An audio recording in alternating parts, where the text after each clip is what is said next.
Hi, I'm Rucha Trivedi with the Virtual Clarinet Academy. Today I'm going to talk a little bit about finger-tongue coordination. This is such a challenging aspect of playing for us because it has so many different elements to it. So many different things can go wrong for us and result in what will come across as just bad coordination in between the fingers and the tongue here. So I have a couple tips that might help you develop this aspect of your playing.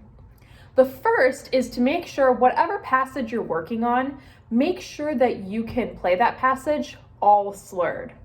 So for example, I'm going to be using just a descending F major scale. If my fingers aren't totally even, it's going to be really difficult to figure out where exactly to put my articulation. I'm going to have the metronome on here. I'm going to have it at 120 with the eighth note subdivision on. And I'll turn that off while I explain what I'm doing. I'm just going to play that descending F major scale, 1 octave, but I'm going to do it all slurred, just making sure that my fingers are totally even and in time with the metronome.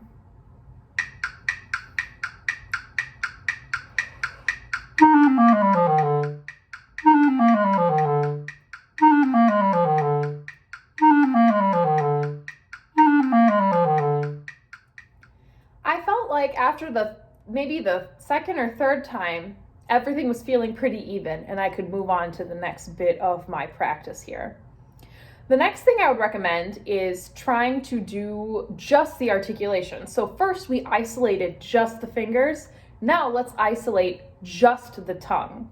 So I'm going to turn my metronome back on to the same tempo, but this time I'm just going to play that series of notes on only an F, and I'm going to just do some burst articulation by going 2 2 2 2 2 2 2 2 2 on just one note. So getting rid of the finger element, now only practicing the articulation element.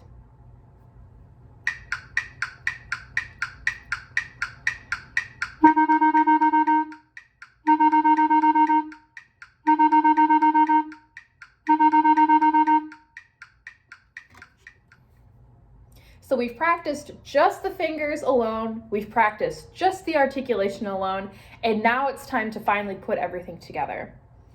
I've been practicing this for a long time, so I feel pretty comfortable doing this exercise at 120. But if you're new to this, new to practicing finger-tongue coordination, the big piece of advice I have for you at this stage when you're trying to put things together is start slow. Definitely don't try to launch into something really fast if you don't feel 100% secure with how to proceed. One thing that I recommend is to put a huge rest in between each one of these notes. And remember, always, fingers move before tongue. So what I'm going to do here is I'll play my F, the note that I'm starting on in this scale, but before I move to the next note, and play the next note, my finger's gonna move way, way faster. And I'm gonna do that as I go down the clarinet.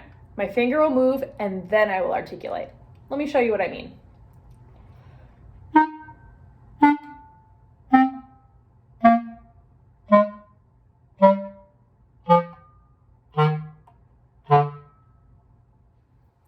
So there I was practicing just getting used to the habit of always moving my fingers before my tongue.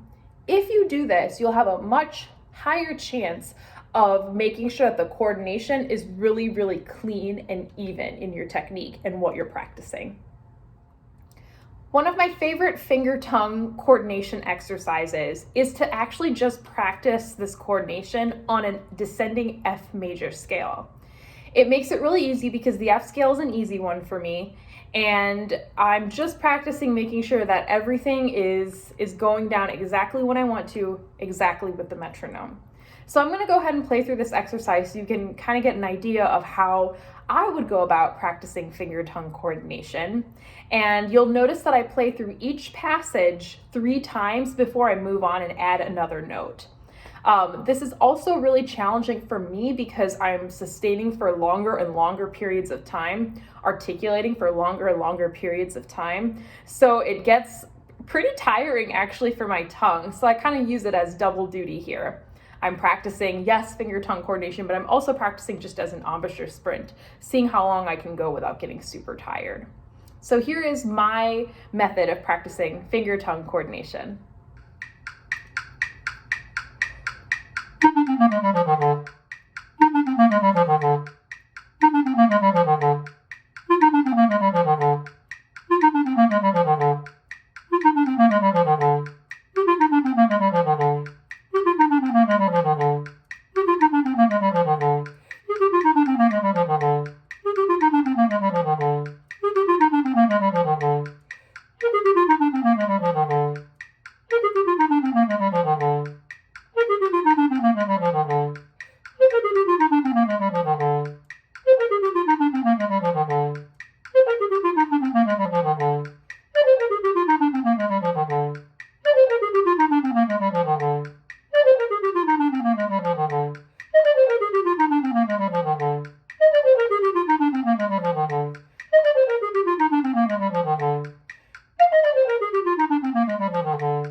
So that's my method of practicing finger-tongue coordination.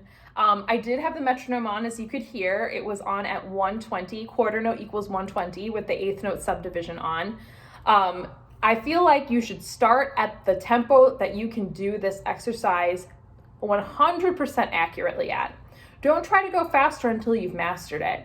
I usually try to go at least 2 days in a row of perfecting it, where I can make it through from beginning to end of the exercise with no mistakes, no kind of finger-tongue blips, no real embouchure fatigue before I allow myself to go faster. So I would recommend that to you because you're really just developing your tongue as a muscle and your embouchure muscles here in your face. I hope this was helpful in y'all's journey to become better at finger-tongue coordination. If you try this exercise out at home, let us know. Let us know what you think, how it's helped you, any challenges that you've faced, personal speed goals, if you are aiming to be able to articulate cleanly at any certain speed. We'd love to hear from you. If you also have any suggestions for us about videos you'd like to see from us, help that you'd like to get from us here on YouTube, also comment down below and we'll try to get to your suggestion. Follow us on Facebook, Twitter, Instagram. All those should be linked down below with our handles. And if you have any other questions, you can feel free to reach out to us at levelup@virtualclarinetacademy.com. All right, y'all. Happy practicing.